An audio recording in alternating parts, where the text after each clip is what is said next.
because they have refused to assimilate, but instead they want to rather swallow the cultures of the aborigines of those natives within the Nigerian territory. These are the only people known as the Fulanis. They have declared a war on real Nigerian people. Open your eyes. Look, open your eyes. There is a conquest going on. And those who should be defending us are complicit in selling us. Get that clear. He said if you are fighting security and it lasts more than 4 weeks, the government is behind it. The federal government was behind the influx of Fulani herdsmen to the southern part. Nigeria is at war, and you're going to be wondering who are the people that have declared or that have sieged a war on Nigeria. These are foreigners. These are people that has always been foreign because they have refused to assimilate, but instead they want to rather swallow the cultures of the aborigines of those natives within the Nigerian territory. These are the only people known as the Fulanis. They have declared a war on real Nigerian people.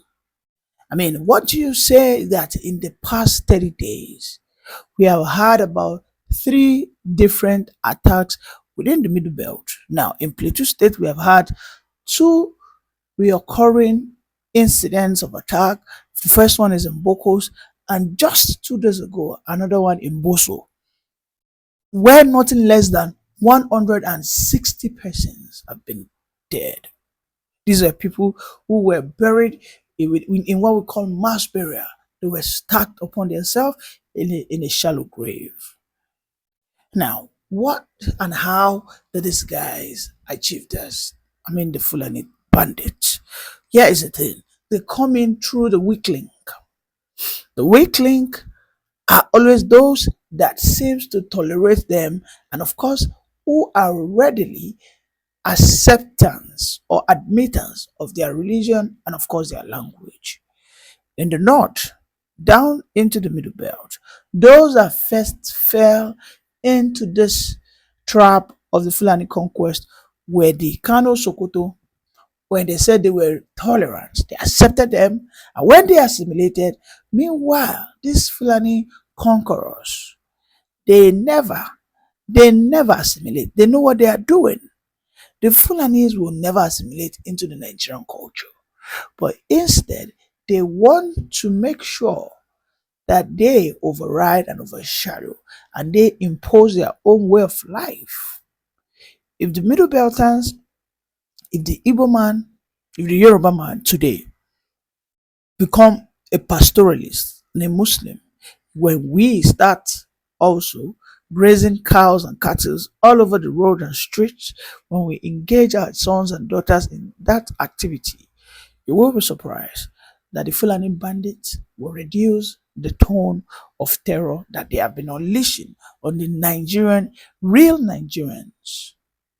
I mean, Nigeria has existed for over 500 years. We had the Oyo Empire, right? We had the Oyo Empire that existed for nothing less than 500 years. We have the Benin Empire, right? We have what we call the old, within the period of those that use the Ekpe or Ekpo. These are the people that write in CBD. Within that old eastern region, this is between Cross River Calabar and then the Igbo.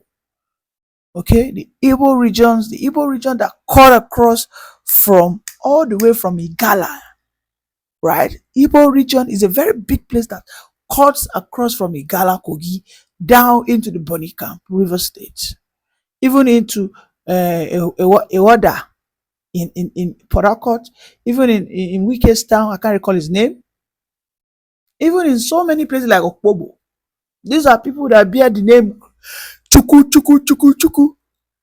You see that name, Chuku this, Chuku that. These are people that have very close ties with the Igbos. Look at the Jebus. The Jebus will tell you they're not Yorubas, but when you see their name, because it is through the name that you know the ancestry of a tribe. The name tells a lot. When your name start bearing Folashade, Ifafunwa, and you are an Ajabo person, you cannot. Because the kind of God you all serve is where you have your what? Your spiritual connectivity. The north and the south don't have anything that is called spiritual connectivity. If you go to the Benins, you hear the Benins hearing some names that are Yoruba related. You hear some people hearing Mofe Damijo, you hear people hearing Babatunde. When you go to Shekiri land, you hear people. Now, these are people that have this spiritual connectivity because they similarly believe in the same God. Now, the Fulanis know the weaklings. When they came, after they conquered those corners, then they said, where can we go next? They found out that the southern Kaduna was a pure rest and the surest way into the Middle Belt. Because the southern Kaduna were predominantly Christians, right? And they were pagans. And as far as Christianity is concerned, you will tend to always accept people. Now, they got in there, they gave them that Hausa language. They started conquering them in terms of religion. And from there on, they got into the Middle Belt. Today, we can see that the North, who have largely declared a war, if the South and the Middle Belt will not fold or yield to the demands of the Northerners, they are sending a very clear message through their machineries. Their machineries, who of course are the Fulani bandits, their machineries, who of course the Sultan have never for once called out. The machineries, who of course the economy of Borno has never called out. The mercenaries, who of course the Emir of Kano have not come out to the sword. In fact, we see them telling us that an attack on the Fulani is an attack on the North. An attack on the Fulani bandits, the insurgents, is an attack on the North, the Northern revolutionaries. This is how they call them. So you see that if you stand in their way, you get crushed. And that is what we call war. Because war is done for two parties to conquer each other for what we call personal benefit. Of course, to take over the loser's territory. And in this instance, Plateau is losing. Plateau is what? Is losing big time. Plateau, Middlebelt, Benue are losing big time. They are losing people. Just one person can turn around the fortune of a community. Just one woman can turn around the fortune of a nation. Just one person can turn around the fortune of this global state. But you see every day these Fulani bandits, who are just in their thousands, have put millions of the Middle Belt towns, they've put them under constant fear and terror. And again, we have called the president, but the president has said one thing. He said, arresting or trying to stop this northern banditry is way beyond him. He said it. The presidency have said attacking, unleashing a riot act on the bandit will put his life at risk. They are saying that they need to negotiate. They are saying that the Fulani bandits can only be resolved through a political solution. If that is the case, can we, Tinubu, can you just split the country already? Can you, by right now, split this country already? Because what is going on is this, just in case Tinubu does not know. In the Yoruba land, there are three places that the Fulanis are fully encroached.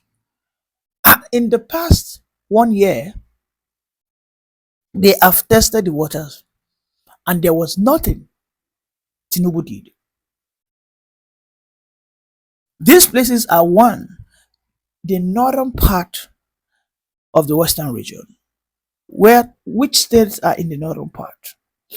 We have the Oyo, to be precise, Ibarapa today is more or less under the rule of the Fulanis. You have the Owo and then the Ekiti. These are places whereby even monarchs, kings, Oba, have been buyed. Two of them were killed, and nothing did Tinubu do. He looked away. He looked away. Then another one that they have now gotten so close to, right, is the Lagos State. If you check some places in Lagos State, talk about Abatio, talk about my 2, talk about my 12, talk about Alabarago. These places are now being heavily infested by these Fulanis. The Yorubas are the weak link in the southern part of Nigeria. When the Fulanese want to start, just as they are dealing with the Middle Belt, because the Middle Belt have failed, because the Middle Belt are proven stubborn to accept the culture of the Fulanese, to hand over the land to the Fulanese, and we know what they are doing to them today. The West, I repeat, are the weakest link in the West, in the South. Those Igbos are not weak because they have not accepted it. The South in the southern region of Nigeria, the South are the strongest because the South have failed or have vehemently rejected to accept these Fulani bandits and with their culture and religion. In some part of Southeast, I understand about, let's say we have about maybe 10% of Igbos that have accepted Islam. But in the Yoruba land, we can say categorically that we almost have equal proportion of Christians and Muslims. In every Muslim, in any Yoruba family, you will find one person who is a Muslim. And when I mean one person, I mean even to the extension. If the father is not Muslim, the mother will be. If the mother is not, the grandmom or the grandfather, either from the maternal or the paternal side, will be a Muslim. And this is a known fact. And this is what the Fulanese have understood, that yes, when we will finally get ready to unleash this, our Fulani conquest agenda in the South, we are going to start from the Southwest. You should be scared. I am scared as a Yoruba man. I am literally scared. I can go to my hometown. I can't go to Shaki. Shaki today has literally fallen into the hands of the Fulanese. There's a town just before my hometown. When you get there, you will see the Fulanese are like 95% in the Yoruba land. They speak Yoruba, but also they speak their full language. When Tinubu fails to yield to the North come 2027, they might just finally begin that conquest in this western region of Nigeria. How will the Yorubas repel this? I'm going to show you a video of a highly intelligent Yoruba man who just exposed what this war that has been brought upon the Nigerian territory, how it was achieved, how Tinubu has not been able to say a word, why Tinubu is afraid. This man right now was just being arrested by the Tinubu administration because of what he said, because of what he did, because he tried to expose the hegemony, the Fulanization of the Yoruba land. The Tinubu government arrested him. Can you believe that? Let us watch the video together. One thing is this. In this last week, Yorubas in Akure, same Akure, had occasion to troop out in their numbers to protest the insecurity occasioned again, the Fulani again, they said. Enugu people were crying out about being butchered on their farms. It would appear that almost everywhere across the length and breadth of Nigeria in the last week, it's been one killing after the other, all linked in one way or the other to the Fulani people. This has not just, it didn't start yesterday. It's something that's been ongoing, it's been happening for a while. Every time you hear of one ethnic cleansing, one mother or the other, the Fulanis are mentioned. So this last week, I've had my mind preoccupied with cows, the Fulanis, the obvious war of conquest and invasion going on, and the seeming complicity, not even seeming, the obvious complicity of the state that seems to continue to ask, where are the cows? Because nobody appears to be treating these as anything close to what it should be treated as. Because obviously Nigeria is a country under siege. So as I started thinking about this, I remembered the narratives offered by Kawu Baraje, the former national secretary, I believe, of the APC. This is reported in Business Day of the 2nd of August, 2022. Baraje was speaking at the occasion of his 70th birthday. And he said on record that in the lead up to the 2015 election, they, as the APC, imported Fulanis from Sierra Leone, from Mali, from Senegal, from Niger, and from Chad. He was very specific. He did not mention any other ethnic nationality. He spoke specifically of the Fulani. He said they imported Fulanis from Sierra Leone, Mali, Senegal, Niger, and Chad. I'm not sure if we had influxes from Equatorial Guinea or if the ones in other parts were equally invited, but it was specific. And in 2015, a rabid Fulani redentist and a Muslim fanatic was elected president of Nigeria. Baraje was very, very clear in also saying that the people they invited, they also harmed. Let me repeat myself. Go to the Business Day newspaper of August 2, 2022. I am quoting Kawu Baraje. He was part of the foundation of the APC. He was the factional chairman of the breakaway PDP that was part of the foundation of the APC. There are recorded confessions on TikTok, on YouTube, almost every social media platform. You'll find Fulani people telling you. There is one particular one I watched myself where the guy was like, look, AK-47, that they don't use it to shepherd their cows, that these were given to them. He was specific in saying that. He's on record.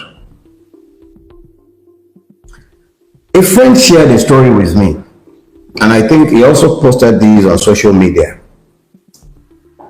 He is, no, is she rather, a farmer.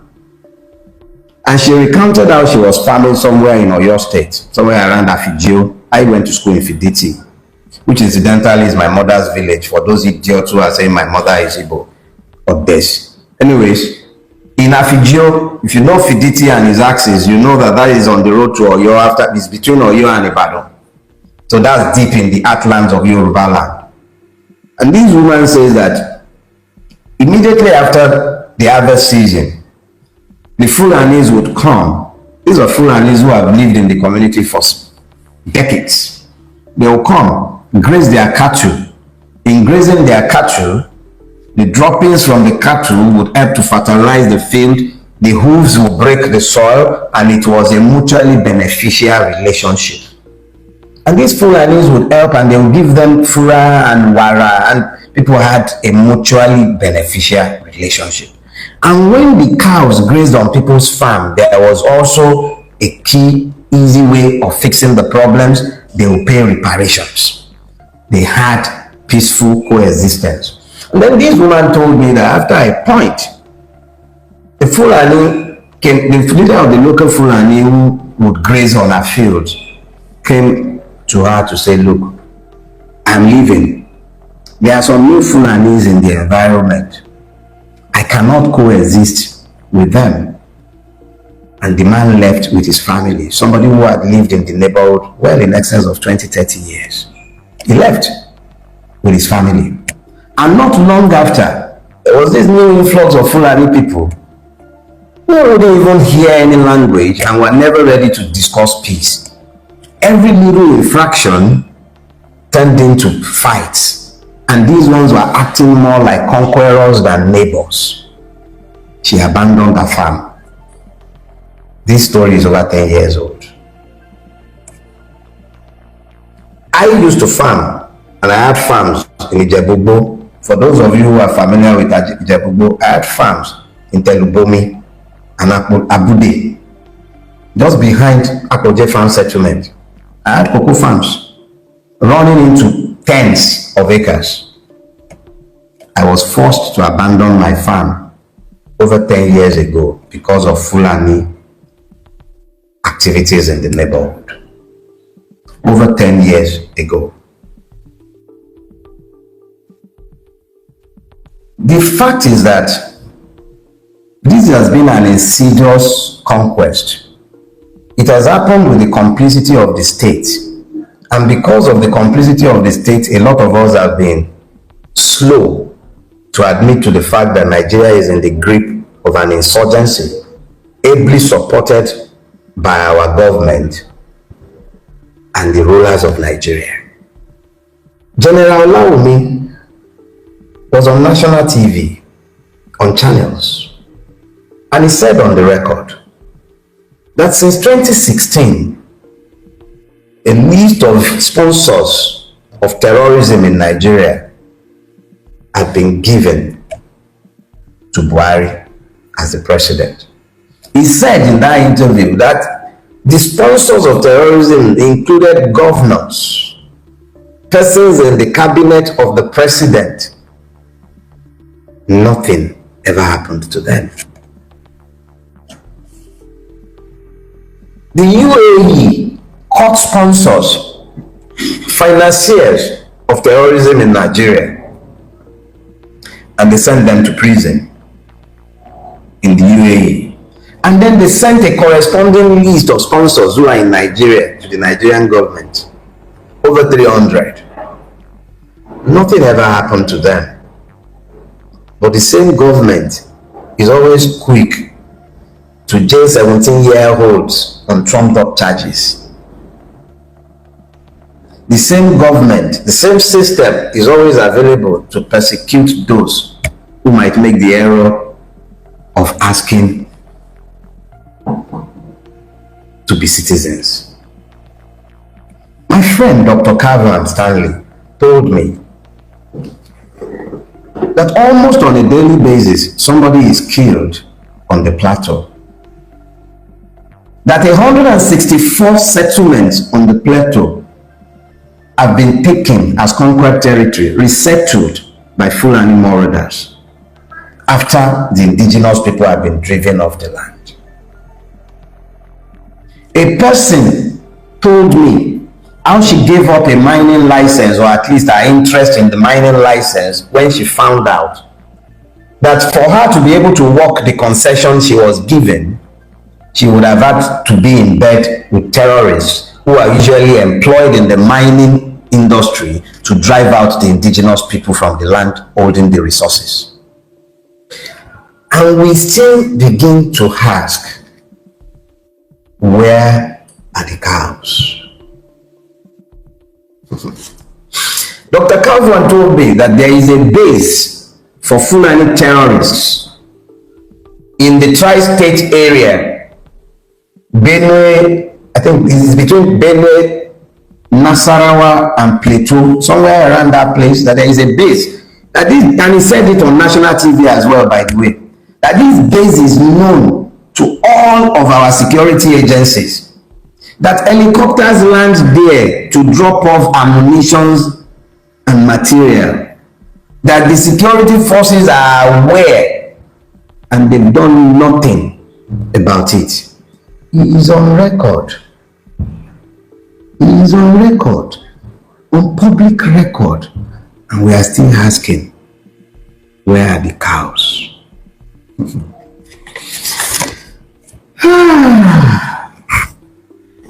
In this last week, I came across the interview given by the old soldier, Brigadier Kogun. Brigadier Kogun. He was on Edmond Obilo's show